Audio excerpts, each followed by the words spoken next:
Hello everyone, my name is Rizwan Tariq and welcome back to another video.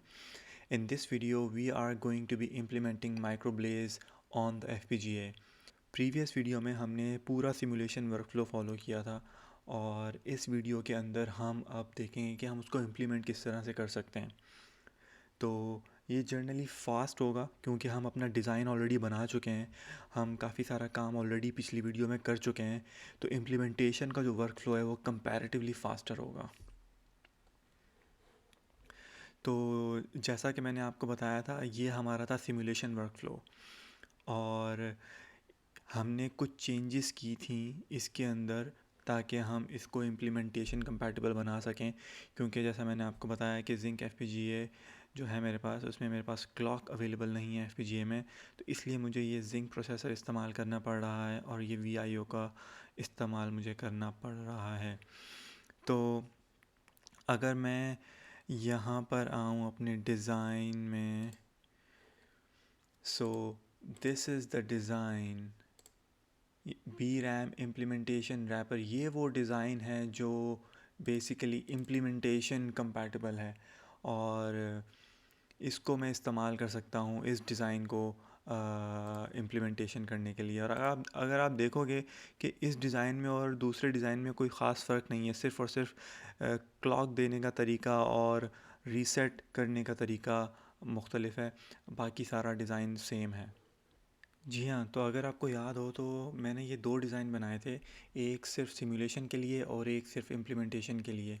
Implementation और simulation का design इसलिए different था क्योंकि जैसा मैंने कहा कि इम्प्लीमेंटेशन के लिए मुझे जिंक कोर और वीआईओ का सहारा लेना पड़ता है, इस वजह से मैंने ये डिज़ाइन अलग किए थे। और एक और प्रॉब्लम ये भी है कि जिंक को मैं सिमुलेशन वर्कफ्लो में ऐड नहीं कर सकता क्योंकि जिंक को सिमुलेट करने का तरीका डिफरेंट होता है। आम तौर पे जिंक को आप क्वेमू सिमुलेटर के थ्रू सिमुलेट कर रहे होते हो, तो इस वजह से मैं उसको ऐड नहीं कर सकता अपनी नॉर्मल सिमुलेशन में। तो अगर आपको पिछला वर्कफ्लो याद हो तो मैंने इस प्रोसेस के थ्रू पूरी सिंथेसिस, इम्प्लीमेंटेशन और बिट स्ट्रीम जनरेशन ऑलरेडी कर ली थी और अपने डिज़ाइन को ऑलरेडी मैं एक्सपोर्ट कर चुका था। तो ये जो मेरा डिज़ाइन है ये वही डिज़ाइन है जो मेरा इम्प्लीमेंटेशन वाला डिज़ाइन है। आप देख सकते हो बी रैम अंडरस्कोर इम्प्लीमेंटेशन, यहाँ पे ये वही रैपर है। तो मेरा डिज़ाइन ऑलरेडी रेडी है। यहाँ पे मुझे करना ये होगा कि मुझे जिंक की एक एप्लीकेशन बनानी होगी ताकि जिंक प्रोसेसिंग सिस्टम रेडी हो सके, ताकि वो क्लॉक देना स्टार्ट कर सके माइक्रोब्लेस को। इसी वजह से मुझे जिंक प्रोसेसिंग सिस्टम की एप्लीकेशन बनानी होगी। मैं यहाँ पे आता हूँ, जिंक हेलो ओएस प्लेटफॉर्म में बेयर मेटल ही रहने दूंगा, स्टैंड अलोन। हार्डवेयर प्लेटफॉर्म वही रहने दूंगा जो मैंने एक्सपोर्ट किया है। अब प्रोसेसर की जगह मैं माइक्रोब्लेज नहीं रखूँगा, अब मैं यहाँ रखूँगा arm cortex A53 underscore 0 single core. और रीज़न ये है इस एप्लीकेशन बनाने का क्योंकि मैं इस पर एप्लीकेशन रन करूँगा, ये प्रोसेसर रेडी होगा तब ये क्लॉक देना स्टार्ट करेगा और इसी क्लॉक से फिर मेरा सारा आगे डिज़ाइन चल रहा होगा। तो इसलिए मुझे इम्पॉर्टेंट है कि मैं ये एप्लीकेशन बनाऊँ। तो एक नया बीएसपी क्रिएट करता हूँ। पिछली दफ़ा मैं किसी और तरीके से बीएसपी क्रिएट कर रहा था, लेकिन आप इसको इस तरीके से भी कर सकते हो। एप्लीकेशन के अंदर भी आप इसको क्रिएट न्यू पे रखकर आप यहाँ पे बीएसपी क्रिएट कर सकते हो। Next, hello world. Hello world इस पर काम करेगा क्योंकि पीएस के साथ इसकी यूआर्ट पोर्ट भी कनेक्टेड है। फिनिश। अच्छा, इसके साथ ही साथ मैं अपना बोर्ड रेडी कर रहा हूँ।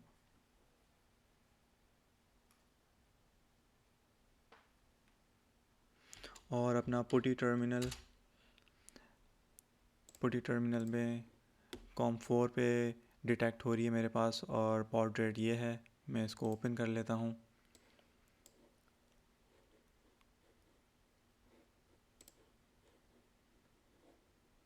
तो यहाँ से मैं आता हूँ सोर्सेस के अंदर और यहाँ पर मैं यहाँ पे मैं माइक्रो ब्लेज लिख देता हूँ।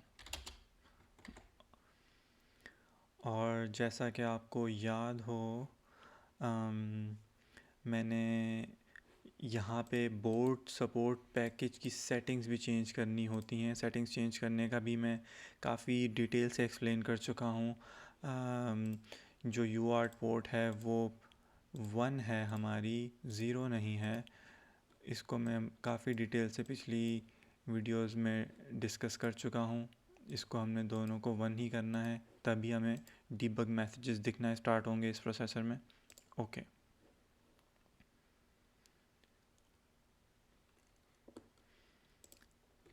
अच्छा जी, तो अब हम अपने FPGA को प्रोग्राम करते हैं।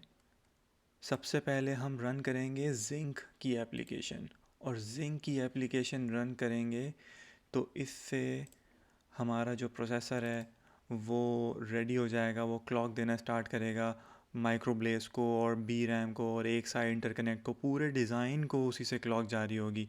तो मैं पूरा सिस्टम अपना रीसेट करता हूँ और यहीं से ही मैं इसको प्रोग्राम करता हूँ।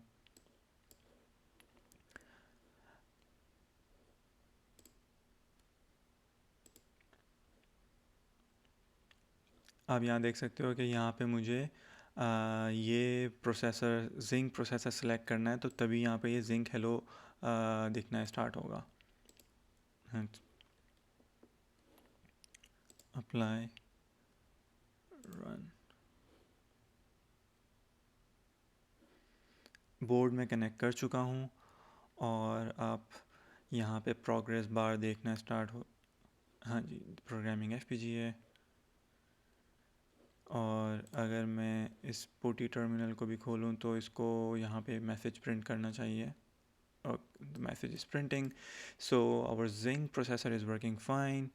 अब मैं आ जाता हूँ अपने विवाडो ब्लॉक डिज़ाइन पे। विवाडो को अगर मैं यहाँ पे रिफ़्रेश करूँगा तो आप देखोगे कि ये वही प्रोब इधर शो हो रही है जो मैंने यहाँ पे ऐड की थी। ये प्रोब, और ये प्रोब मैंने क्यों ऐड की थी, क्योंकि मैं इसको सिस्टम को रीसेट करना चाहता हूँ। एक दफ़ा रीसेट करूँगा ताकि सारी चीज़ें रीसेट हो जाएं, और उसके बाद मैं प्रोग्राम करूँगा माइक्रोब्लेस को।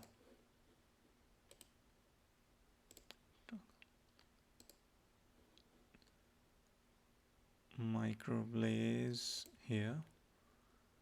तो अब मैं यहाँ पर आता हूँ।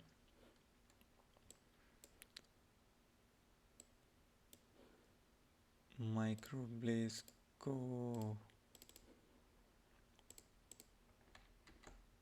अच्छा अच्छा, माइक्रोब्लेस को मैं अब आपको ना एक डिफरेंट तरीके से डीबग मोड में रन करके दिखाता हूँ। डीबग में आइए, यहाँ पे रन एज पे मत जाइए, डीबग में आइए, क्योंकि रन एज आप करेंगे और जब आप इसको रन करेंगे जिस तरह मैं रन करता हूँ तो ये मैं इसको यहाँ से आपको ब्रीफली दिखाता हूँ। आप सिस्टम कॉन्फ़िगरेशंस पे क्लिक कीजिए। अगर आप इसको, ये माइक्रोब्लेस हेलो वर्ल्ड है ना, इसको आप अनचेक कर दीजिए। हम ऑलरेडी प्रोग्राम कर चुके हैं अपने सिस्टम को। आप एप्लीकेशन में आइए, यहाँ देखिए माइक्रोब्लेस सेलेक्ट हुआ हुआ है और यहाँ पे माइक्रोब्लेस हेलो वर्ल्ड सेलेक्ट हुआ हुआ है। और लेकिन मैं यहाँ से रन करना नहीं चाह रहा, क्योंकि मैं रन करूँगा तो ये फ़ौरन से रन हो जाएगा और मुझे पता नहीं चल पाएगा, कोई डीबग मैसेज प्रिंट नहीं होंगे, क्योंकि कोई यूआर्ट इंटरफेस नहीं लगी हुई हमारे माइक्रोब्लेस के साथ। तो इसलिए मैं इसको इस तरीके से रन नहीं करना चाहूँगा। मैं इसको डीबग मोड में रन करना चाहूँगा और वहाँ पे फिर हम मज़ीद अच्छे से डेप्थ में देख पाएंगे कि हमारा प्रोसेसर, जो माइक्रोब्लेस प्रोसेसर है, वो क्या कर रहा है। देखिए, आप डीबग मोड में आएंगे तो बिल्कुल वही मैंने कॉन्फ़िगरेशन सेलेक्ट की हुई है। एप्लीकेशन में आके मैं क्रॉस चेक कर लेता हूँ, हेलो वर्ल्ड ही है, और यहाँ पे मैं करता हूँ डीबग। अब जब मैं डीबग पे क्लिक करता हूँ तो ये एक नया डीबग पर्सपेक्टिव खुल जाएगा इधर। ये आप देख सकते हैं कि अभी मेरा माइक्रोब्लेस प्रोग्राम हो रहा है और SDK के अंदर एक नया डीबग पर्सपेक्टिव खुल गया है।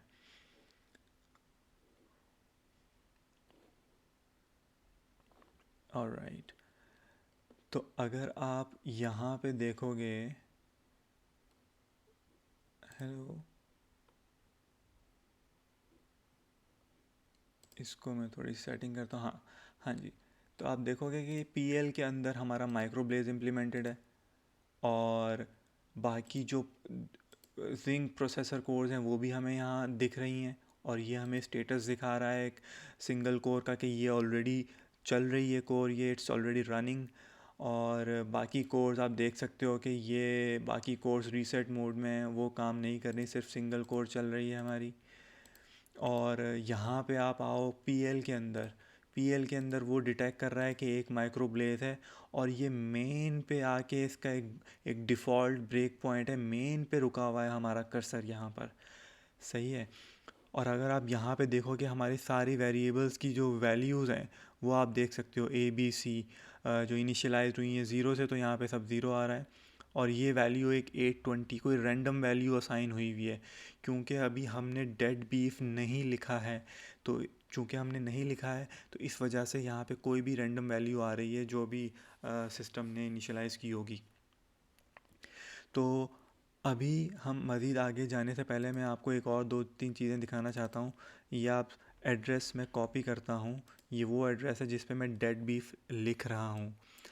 यहाँ आप देख सकते हो एक मेमोरी का टैब है, यहाँ पे मैं ऐड करता हूँ और यहाँ पे वो मैं मेमोरी का एड्रेस पेस्ट कर देता हूँ। तो ये वो मेमोरी एड्रेस है, ये वो मेमोरी का स्टार्टिंग एड्रेस है जो मेरा BRAM मेमोरी का है। और मैं इसको जब यहाँ पे लिखूँगा तो मुझे यहाँ पे वो मेमोरी शो कर देगा। ये कभी कभार इस तरह के इस वाले तरीके में कभी कभी प्रॉब्लम हो जाती है, लेकिन हम इसको फिर भी मॉनिटर करते हैं कि आप देखोगे कि इस जगह पर ये जो 32 बिट्स हैं, इस जगह पर डेड बीफ लिखा होना चाहिए जैसे ही मैं ये लाइन एग्जीक्यूट करूँ। तो ये चीज़ हमें यहाँ से कंफर्म भी हो जाएगी कि जो हम जो वैल्यू रीड कर रहे हैं या राइट कर रहे हैं वो सही है। अच्छा जी, तो अब मैं इसको स्टेप बाय स्टेप आगे बढ़ाता हूँ। यहाँ से आप देखिएगा इस कर्सर को, एक मैंने स्टेप आगे बढ़ाया तो आप देख सकते हो कि सारी जो वैल्यूज़ हैं वो पहले भी ज़ीरो ही थी और अब भी वो ज़ीरो ही हैं। अब देखोगे आप जो वैल्यू का जो वेरिएबल है वो भी हमने ज़ीरो से इनिशियलाइज़ कर दिया है। अब मैं A B और मैं A और B की एडिशन कर रहा हूँ, तो आप यहाँ भी देखोगे कि वैल्यू चेंज हो रही है, 12 हो गई, 23 हो गई, 35 हो गई। So it's working quite good. फिर अब आप देखोगे कि वैल्यू मैं रीड कर रहा हूँ इस एड्रेस से वैल्यू, और मैं उसको वैल्यू में सेव कर रहा हूँ। इस एड्रेस पे जो भी वैल्यू होगी वो मुझे वैल्यू में यहाँ शो होनी चाहिए। और मैं वैसे भी यहाँ देख सकता हूँ कि यहाँ ज़ीरो है, तो यहाँ पे मुझे कुछ शो, वैसे ही इसकी इनिशियलाइज भी हमने ज़ीरो करवा दी है, तो आई थिंक कि कुछ वैल्यू शो होनी नहीं चाहिए। देखें अब वैल्यू ज़ीरो की ज़ीरो ही है, क्योंकि हमारे एड्रेस लोकेशन पे भी ये ज़ीरो है वैल्यू। अच्छा, अगली लाइन एग्जीक्यूट करने से पहले, क्योंकि अगली लाइन एग्जीक्यूट करूँगा तो डेड बीफ लिख दिया जाएगा इस मेमोरी लोकेशन पे। इसको एग्जीक्यूट करने से पहले मैं आपको एक और चीज़ दिखाना चाहता हूँ, और वो है XTSC कंसोल। XTSC कंसोल ये भी एक बहुत काम की चीज़ है। इससे मैं यहाँ पे कुछ कमांड्स लिख के कुछ कुछ ख़ास एड्रेसेस से डेटा रीड कर सकता हूँ और कुछ ख़ास एड्रेसेस पे डेटा राइट भी कर सकता हूँ। जैसे मैं mread की कमांड यूज़ कर रहा हूँ, mread, और ये फिर मैं यूज़ कर रहा हूँ वो एड्रेस जहाँ से मुझे डेटा रीड करना है, और मैं 10 रोज़ रीड करना चाहता हूँ। ये मैंने एंटर किया तो आप देख सकते हो कि इसने मुझे वो मेमोरी लोकेशन की वैल्यूज़ दिखा दी हैं सारी। और यहाँ पे भी, यहाँ से भी मैं कंफर्म कर सकता हूँ कि सारी वैल्यूज़ ज़ीरो ही हैं। अब मैं इस लाइन को एग्जीक्यूट करता हूँ जो यहाँ पर है। जैसे ही मैंने ये लाइन एग्जीक्यूट की, आप यहाँ देख सकते हो कि डेड बीफ लिखा हुआ आ गया है। और अगर मैं वेरिएबल्स में आऊँ तो यहाँ अभी वैल्यू ज़ीरो ही है क्योंकि मैंने अभी रीड नहीं किया है। लेकिन मैं XTSC कंसोल में आता हूँ और मैं दोबारा रीड करता हूँ तो आप देखोगे कि यहाँ पे भी वैल्यू अपडेट हो चुकी है। सो this is extremely powerful tool. इससे आप अपने जो एड्रेसेस हैं, आपके जो सिस्टम में एड्रेसेस हैं, आप उनसे डेटा रीड कर सकते हो। और MWR से आप राइट भी कर सकते हो डेटा। जिस एड्रेस पे आपको राइट करना है, जो वैल्यूज़ राइट करनी है, चले मैं इसको आपको राइट करके बाद में दिखाता हूँ, लेकिन पहले मैं इसको ये वैल्यू रीड करता हूँ ताकि मैं यहाँ देख पाऊँ कि वैल्यू रीड हो भी रही है सही या नहीं। तो फिर मैं मज़ीद स्टेप लेता हूँ और यहाँ आप देख सकते हो कि ये वैल्यू जो है यहाँ तो माइनस में आपको दिखा रहा है, लेकिन इसका जो हेक्स वर्जन है वो डेड बीफ ही है। वो डेसिमल में इधर माइनस में दिखा रहा है, लेकिन आप यहाँ हेक्स में देखोगे तो ये डेड बीफ ही है। चले मैं आपको इधर दोबारा से रीड करके दिखाता हूँ, डेटा डेड बीफ है, लेकिन अब मैं चाहता हूँ कि MWR और 4 का मैंने इसको ऑफसेट दिया 0x, यहाँ पे मैं डेड लिख के राइट करता हूँ और मैं दोबारा रीड करता हूँ तो आप देख सकते हो कि डेड यहाँ पे भी आ गया है और डेड यहाँ पे भी अपडेट हो गया है। तो आपने देखा कि माइक्रोब्लेस की जो इम्प्लीमेंटेशन है वो डायरेक्टली FPGA पे किस तरह काम करती है, और इस तरह आप माइक्रोब्लेस पे अपनी एप्लीकेशन बना सकते हो और इसी तरह से उसको डीबग कर सकते हो। और इस तरह के जो डीबग पर्सपेक्टिव से आपको फिर ज़रूरत नहीं पड़ती कि आप UART भी इस्तेमाल करो, क्योंकि आप सारे वेरिएबल्स की मॉनिटरिंग इस तरह से कर सकते हो। और दूसरा ये है कि यहाँ पे एक और चीज़ है, डिसअसेंबली। तो अभी तो प्रोग्राम जैसे एग्ज़िट कर गया है, लेकिन मैं इसको अगर रीसेट, हाँ ये देखा डिसअसेंबली, तो यहाँ देख सकते हो आपका जो भी प्रोग्राम है मेन से, और जो जो आप फंक्शन इस्तेमाल कर रहे हो वो सारी उसकी असेंबली यहाँ पे आप देख भी सकते हो।